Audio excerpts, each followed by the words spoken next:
Je m'appelle Caroline Méjean, je suis directrice de recherche à INRAE en épidémiologie nutritionnelle. Je travaille dans le laboratoire Moisa à Montpellier qui s'intéresse de façon interdisciplinaire au système agroalimentaire durable.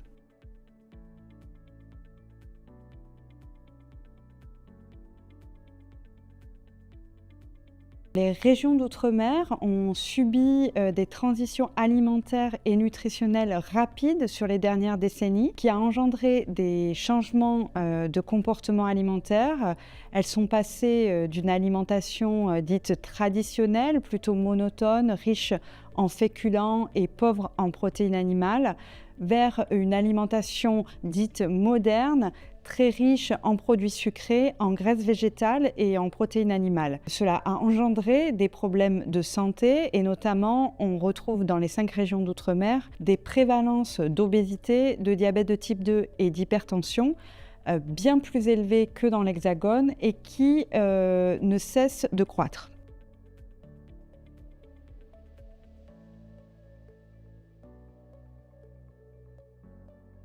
Les 5 régions d'outre-mer ont connu sur les dernières décennies une expansion très forte de la grande distribution et des fast-foods, ce qui a engendré les transitions alimentaires et nutritionnelles. Par ailleurs, un autre élément est important à considérer dans l'environnement alimentaire des Outre-mer, c'est les prix alimentaires qui pousse à un accès restreint à l'alimentation pour les populations ultramarines.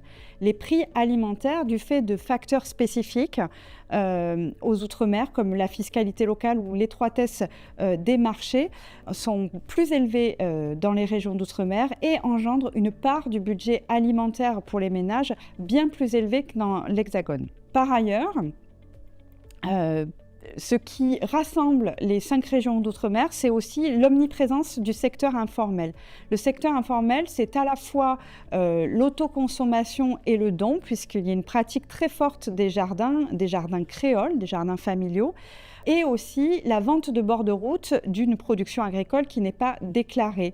Ce type de production permet de faire baisser le coût de l'alimentation pour les ménages et d'améliorer l'accès économique à leur alimentation.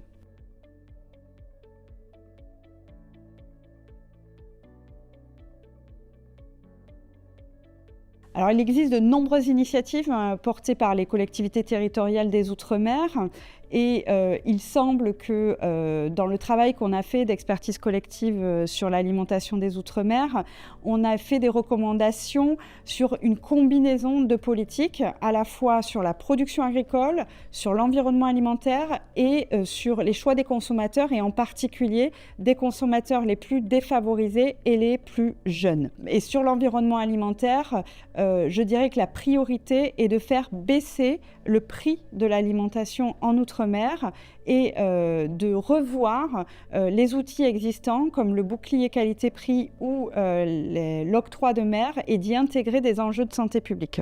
Pour la production agricole, il s'agit notamment de mieux structurer les filières locales, en particulier les filières maraîchères, et de mieux soutenir les agricultures familiales pour que soit valorisée cette production locale. Et enfin, il est nécessaire de réaliser des interventions et des actions ciblées chez les populations défavorisées, en particulier les femmes précaires, à travers, par exemple, les expérimentations de sécurité sociale de l'alimentation ou encore des bons d'achat pour les fruits et légumes.